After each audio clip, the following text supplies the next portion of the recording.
Darkcast Network. The light shines brightest on our indie podcasts.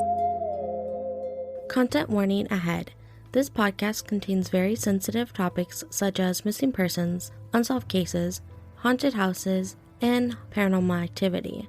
These type of topics can contain very upsetting and sensitive details and stories. Please listen responsibly. Welcome to Misty Mysteries. I'm your host, Keely. This is a true crime and paranormal podcast. I hope that you are all having a good holiday, that you got everything you wanted, and that you got to spend some good times. If you do not celebrate, I hope you just got some extra time to relax. I'm wishing you a very happy new year, and this is a very special episode because I'm featuring an episode from my friend over at OctoberPod.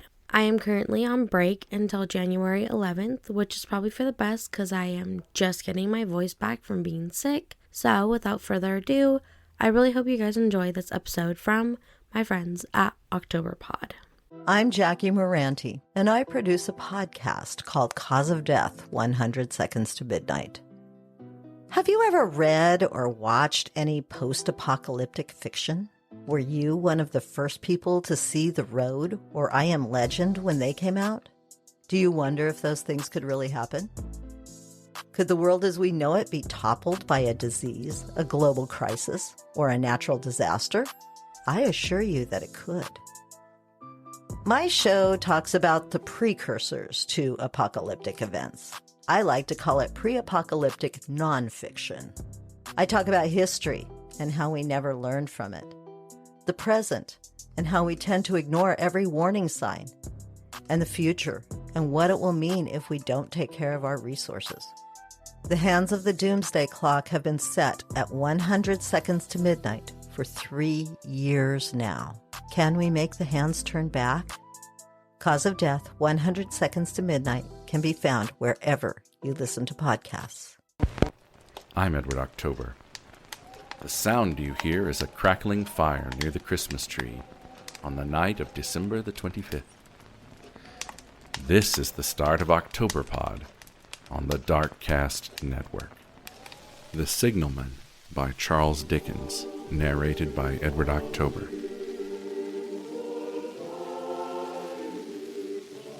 Hello! Below there!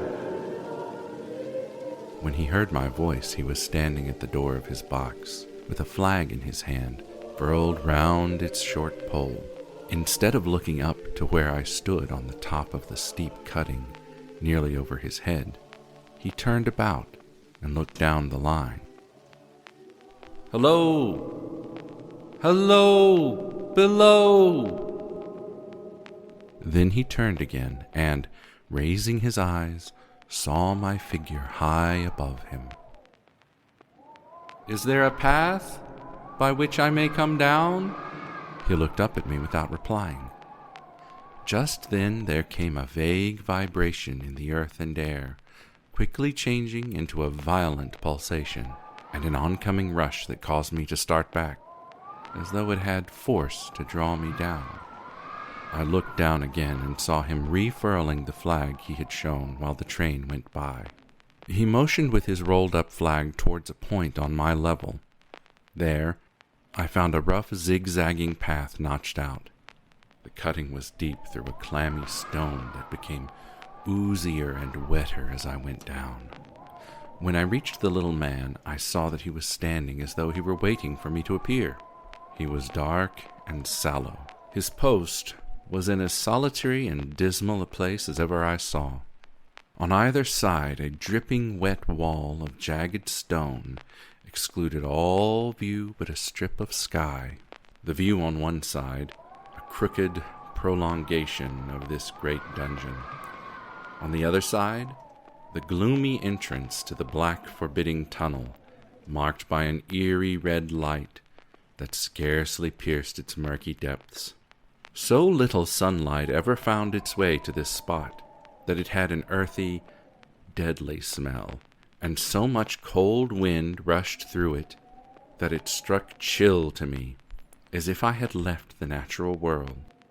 This was a lonesome post to occupy, I said, and it had riveted my attention when I looked down from up yonder.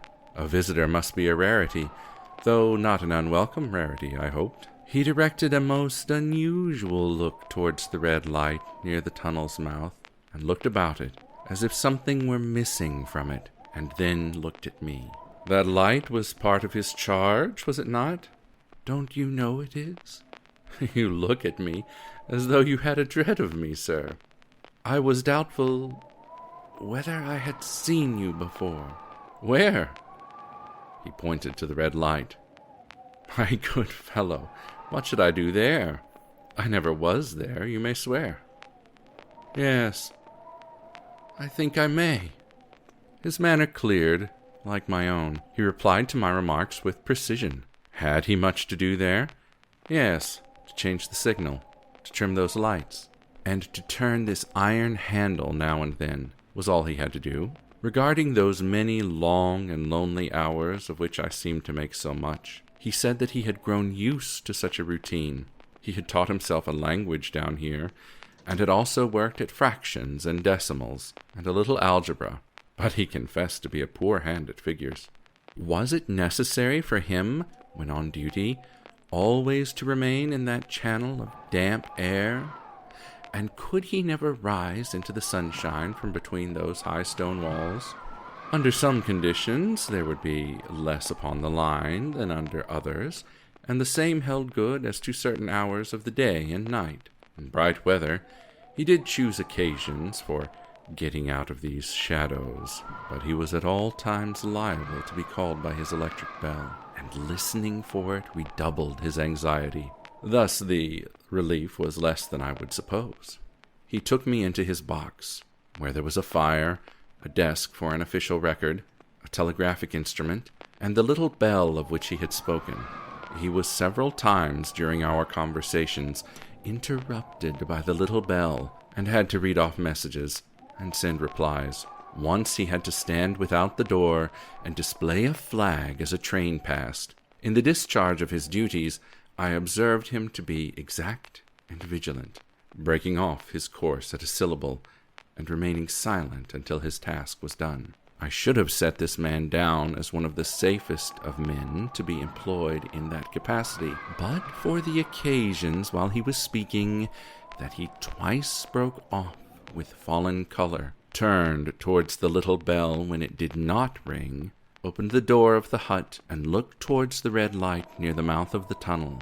On both occasions he came back to the fire with an inexplicable air upon him. What is your trouble? It is very difficult to impart, sir. It is very, very difficult to speak of. Let me ask you a question. What made you cry, "Hello, below there," tonight? Heavens knows, I cried something to that effect. Not to that effect, sir. Those very words. I know them well. As you wish, those were my very words. I spoke them because I saw you below. It was for no other reason, then? What other reason could I possibly have? You had no feeling that they were conveyed to you in any supernatural way? No. He bent forward as he spoke. I took you for someone else earlier. That troubles me. That mistake? No. That's someone else. Who is it? I don't know. I never saw the face. The left arm is across the face, and the right arm is violently waved, like this. He gesticulated his arm with the utmost passion and vehemence. For God's sake, clear the way. One moonlight night I heard a voice cry, "Hello, below there."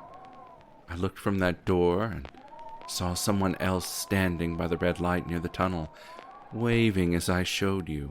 It cried, "Look out! Look out! Hello! Below there! Look out!" I turned my lamp on red and ran towards the figure, calling, "What has happened? Where?" It stood just outside the blackness of the tunnel, keeping the sleeve across its eyes. I ran right up at it, and had my hand stretched out to pull the sleeve away when it was gone. Gone into the tunnel? No. I ran into the tunnel 500 yards. I stopped and held my lamp above my head, and saw only the wet stains stealing down the walls and trickling through the arch. I ran out again, faster this time, for I had a dread of the place upon me, and I looked all around the red light. I went up the iron ladder to the gallery atop it, and I came back down again to telegraph both ways. "An alarm has been given. Is anything wrong?" The answer came back both ways. "All well." I then replied that this figure must be a deception of his sense of sight. As to an imaginary cry, "Do but listen for a moment to the wind in this unnatural valley, and to the wild harp it makes of the telegraph wires." He shook his head and slowly, touching my arm, "Within 6 hours after the appearance, a terrible accident on this line happened. You may have read about it. And within 10 hours the dead and wounded were brought along through the tunnel over the spot where the figure had stood." A shudder crept over me. I cannot deny the remarkable coincidence, one that must prey upon your imagination. He glanced over his shoulder with hollow eyes. "This was just a year ago. Some months passed, and I had recovered from the shock. Then one morning, at daybreak, I looked towards the red light and saw the spectre again." "Did it cry out?" "No, it was silent. It leaned against the shaft of the light, and both hands before the face, like this." He mimicked an attitude of mourning, as one might see in stone figures on tombs. "Did you go up to it?" "I came in and I sat down to collect my thoughts and my composure. When I went to the door again, daylight was above me and the ghost was gone." "But nothing followed? Nothing came of this?" He touched my arm with forefinger twice or thrice, giving a ghastly nod each time. "That very day, as a train came out of the tunnel, I noticed, at a carriage window on my side, a confusion of hands and heads, and something waved. I saw it just in time to signal the driver to stop. He shut off and put his brake on. I ran after it and heard terrible screams and cries from inside the carriage. A beautiful young lady had died instantaneously in one of the compartments. She was brought in here and laid down on this floor between us." I pushed my chair back with a start as I looked from the boards at which he pointed. "True, sir, true. Precisely as it happened."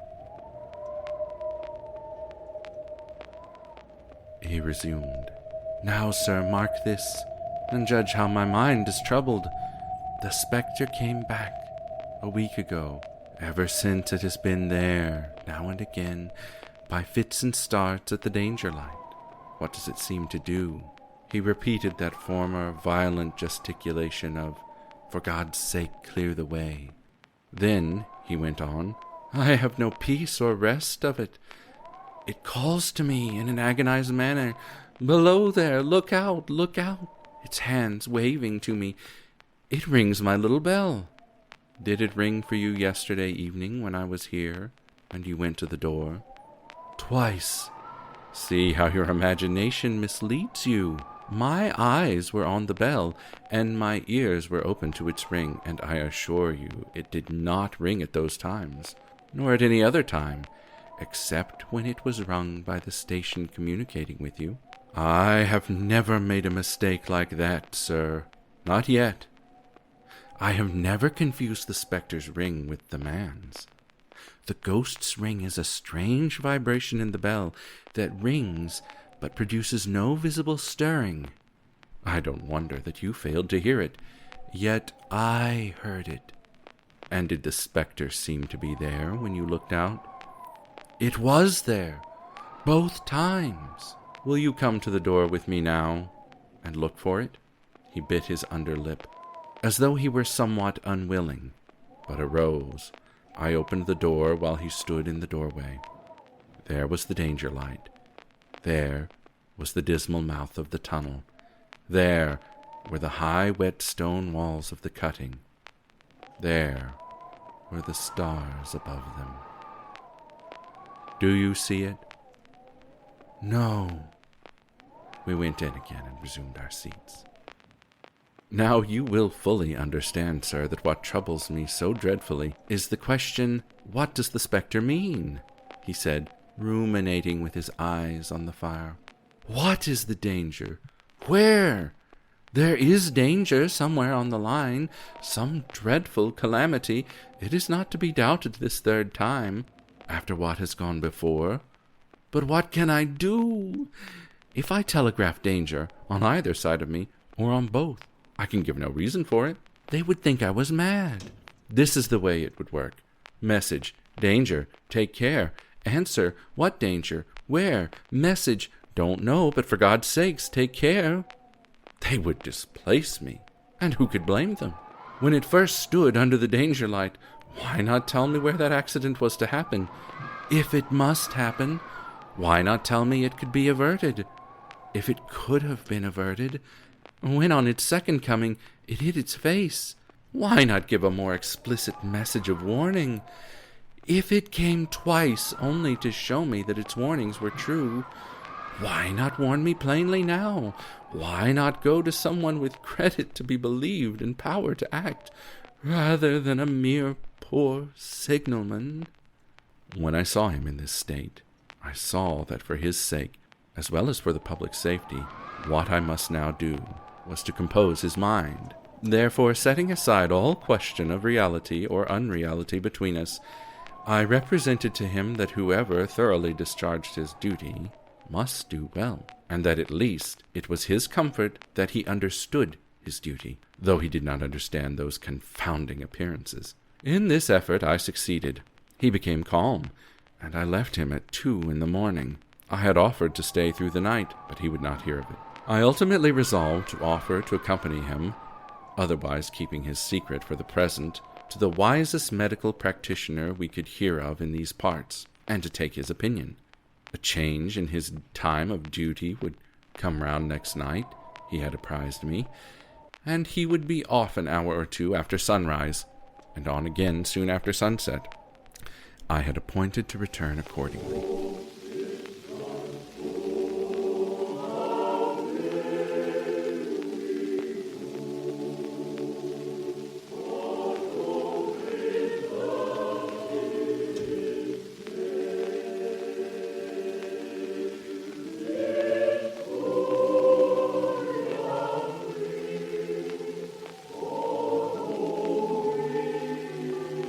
Next evening was a lovely one, and I walked out early to enjoy it. The sun was not yet quite down when I traversed the field path near the top of the deep cutting. I would extend my walk, I said to myself, until time to go to the signalman's box. Before my stroll, I stepped to the brink and mechanically looked down from the point from which I had first seen him. I cannot describe the thrill when, close at the mouth of the tunnel, I saw the appearance of a man with his left sleeve across his eyes, passionately waving his right arm.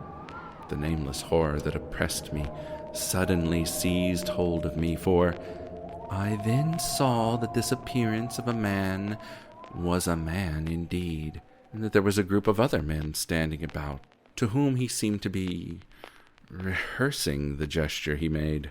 With an irresistible sense that something was wrong, I descended the notched path with haste. What is the matter?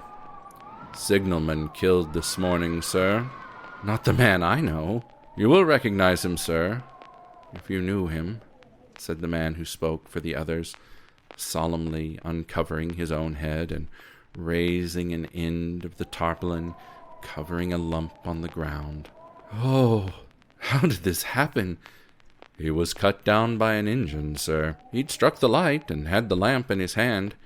His back was towards the engine as he came out of the tunnel, and she cut him down. That man there drove her, and was showing how it happened. Show the gentleman, Tom. The man, who wore a rough, dark uniform, stepped back to his former place at the mouth of the tunnel. "Coming round the curve in the tunnel, sir," he said. "I saw him at the end. There was no time to check speed, as he didn't take heed of the whistle. I shut it off when we were running down upon him, and called to him as loud as I could call." "What did you say?" "I said, 'Below there! Look out! Look out! For God's sake, clear the way!' I put this arm before my eyes, not to see, and I waved this arm to the last. But it was no use."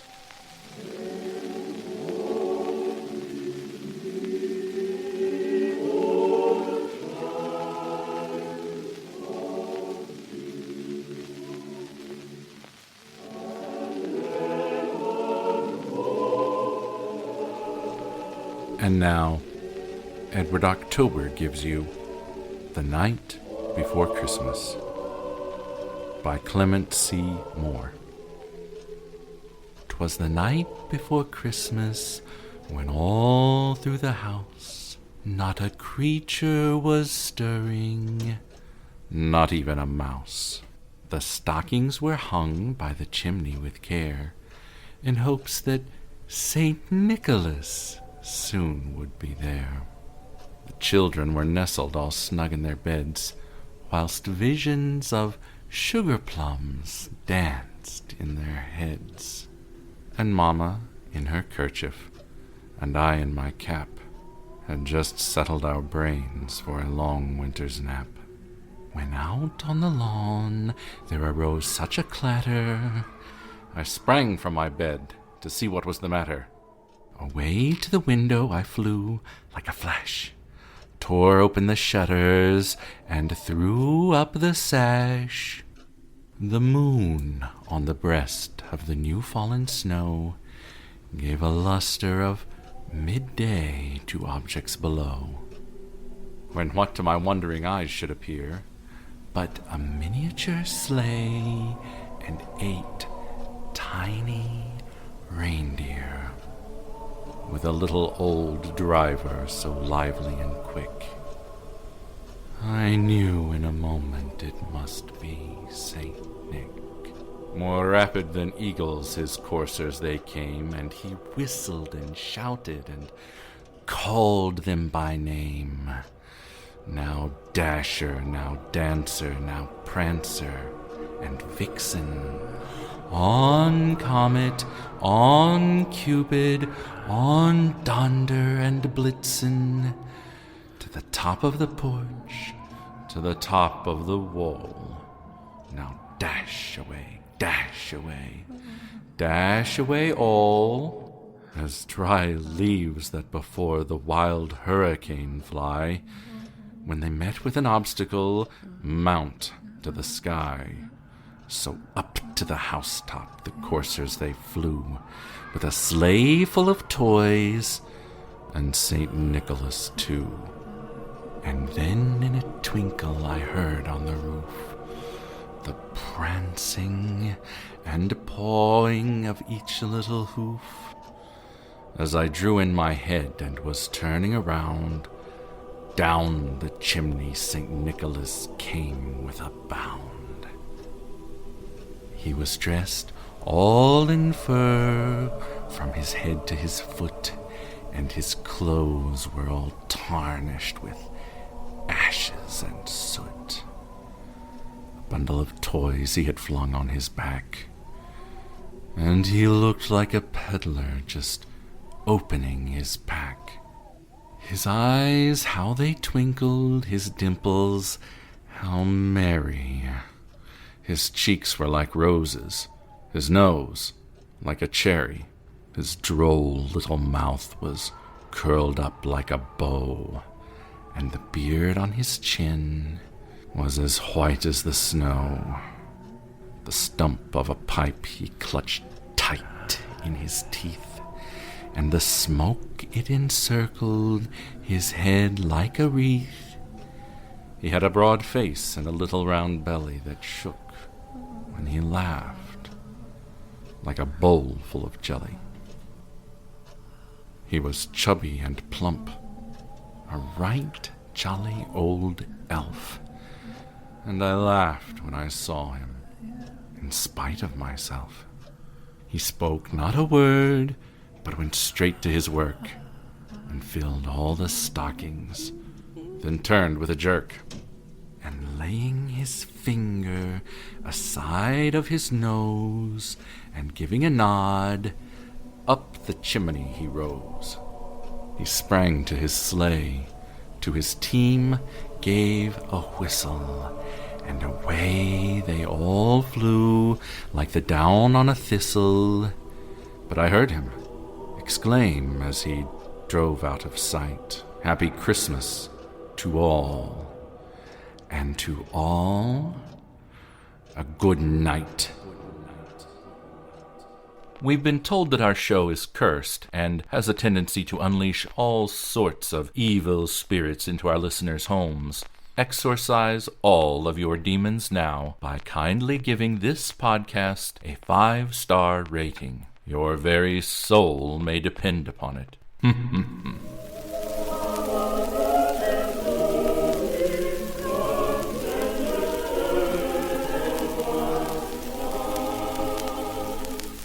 Last year, Amy and I were down here for Christmas. Those of you who were here then will remember how very warm it was at this time last year. We played croquet that day on the lawn. It was perhaps a little too cold for croquet, but we played it in order to be able to say that we had done so.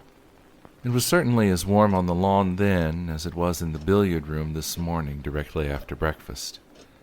While today I should not wonder if there was 3 feet of snow outside. More, probably. Listen.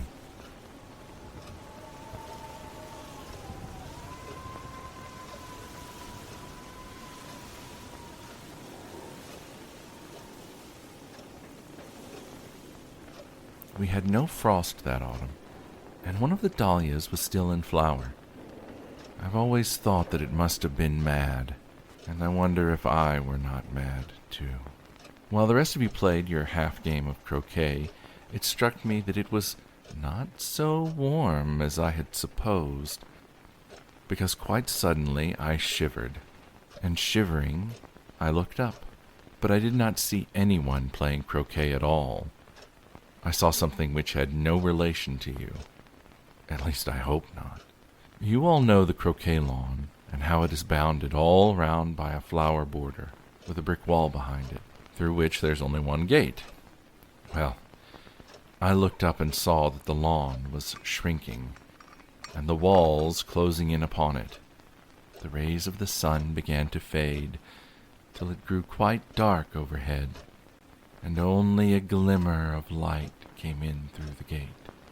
There was, as I told you, a dahlia in flower that day, and as this dreadful darkness and bewilderment came over me, I remember that my eyes sought it in a kind of despair, holding on to any familiar object.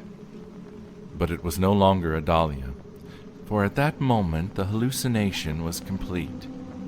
I was no longer sitting on the lawn watching croquet. Rather, I was passing through a dark enclosure of fog, or black mist. As the mist cleared, I saw that, where there had been that unseasonable dahlia, there now burned the last dim rays of dusk, and my eyes were drawn there into what I soon discovered was a graveyard. Row upon row, the tombstones glimmered faintly in the dusk, and at the far end of it, only just visible in the gathering darkness, were the roofs and small spire of a cemetery chapel. The gate was opened, and I entered, walking upon a gravel path in the direction of the chapel. The tombstones came to an end at a broad space of open grass between me and the chapel.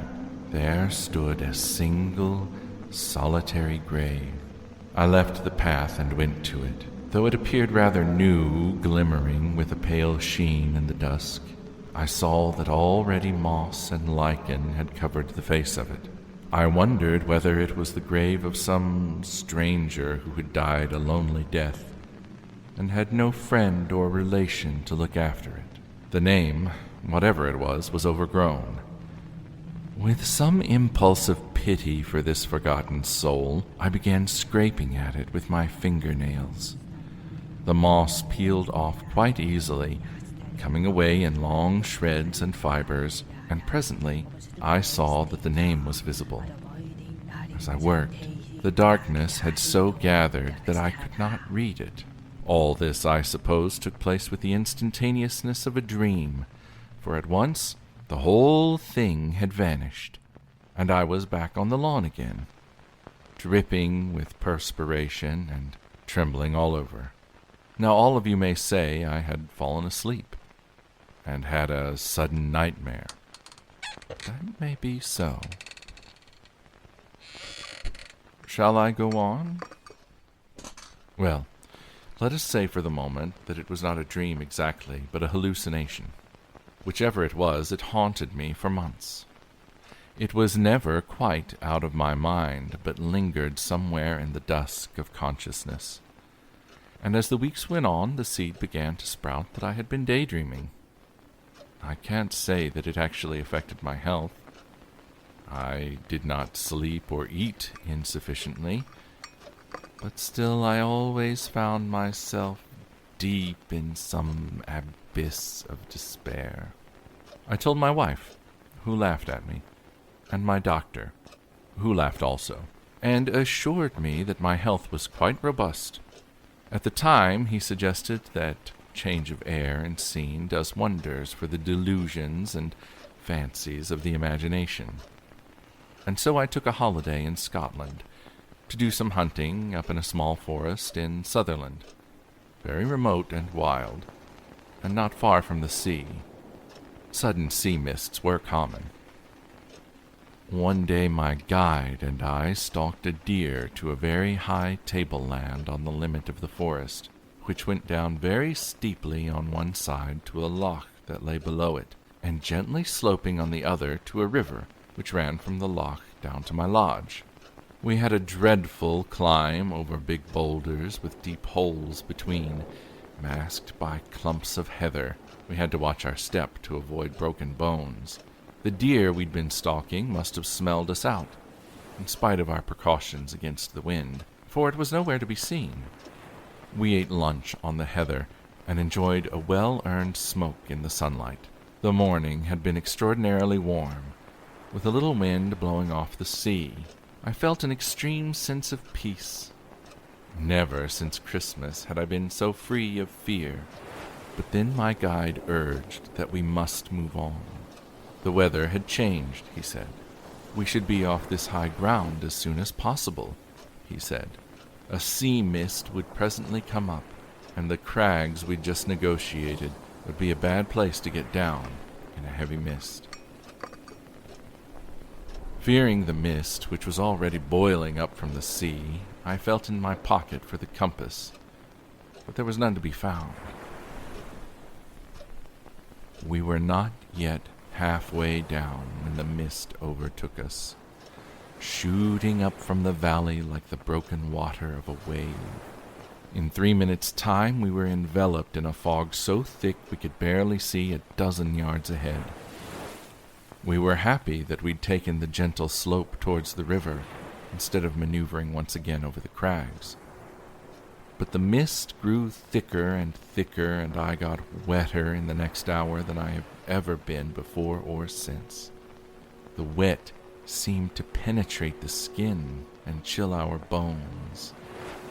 And still there was no sign of the track for which I was making. Fear began to overtake me, and it was getting dark and had grown very much colder. Soon we found ourselves walking through a steady fall of snow. I heard the distant brawling of the river, which comforted me for a time. But before I had gone 100 yards in the direction of the river, I heard a sudden choked cry from behind me and saw my guide's form flying as if in terror of pursuit into the mists. I called out but got no reply. The darkness enveloped me and seemed to shield me from the snow. Then the sky suddenly grew lighter, revealing the moon, which lighted everything around me. But it was not the moon. It was the faint orange rays of dusk illuminating my path. The light smoldered with the madness of a dahlia blooming out of season, a dahlia unaware that its time has passed. The whole of my months-long terror came back to me, for I saw that the vision in the garden was again fulfilled, and once more I found myself striding into that same graveyard I'd seen on that warm Christmas. There stood the chapel with its queer little spire. There was the new gravestone covered with lichen, except now the caul of lichen was furrowed, as if partially scraped off by a man's fingernails. My fingernails. Again I saw that the name was visible, but as I worked, the darkness had gathered that I could not read it, just as before. I lit a match and held it to the surface of the stone. And the name I read there was my own. At that moment I saw stealing towards me a tall, gaunt figure as of a man, but well over 6 feet in height, with grotesquely elongated limbs, and my soul was sick unto death. I think I tried to scream, but I could not. I know that I tried to move and could not. And it crept closer. I do not know how I found my way back to the lodge. I only know that I did. Next day I developed a chill, and as you know, pneumonia laid me on my back for 6 weeks. Well, that is my story, and there are hundreds of ways in which you can explain it. Is that all, you ask? Yes. It was nearly too much for me.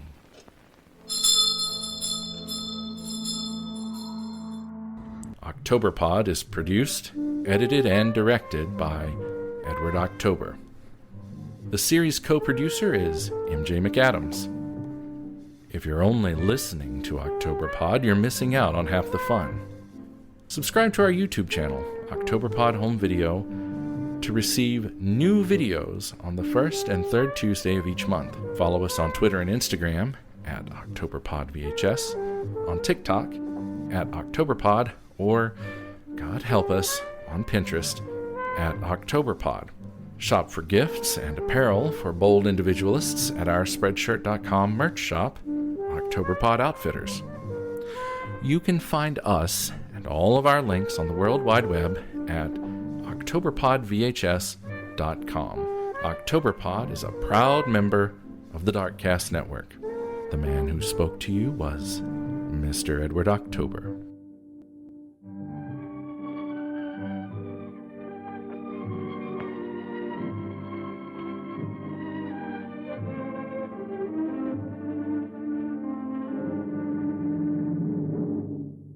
Thank you so much for listening. I cannot thank OctoberPod enough for letting me use their episode and share it with you guys. Please feel free to check out OctoberPod on YouTube or wherever you listen to podcasts, and I will have all the links where you can find them and their social media in my episode description. Please stay safe out there, stay warm, and I am wishing you a happy new year.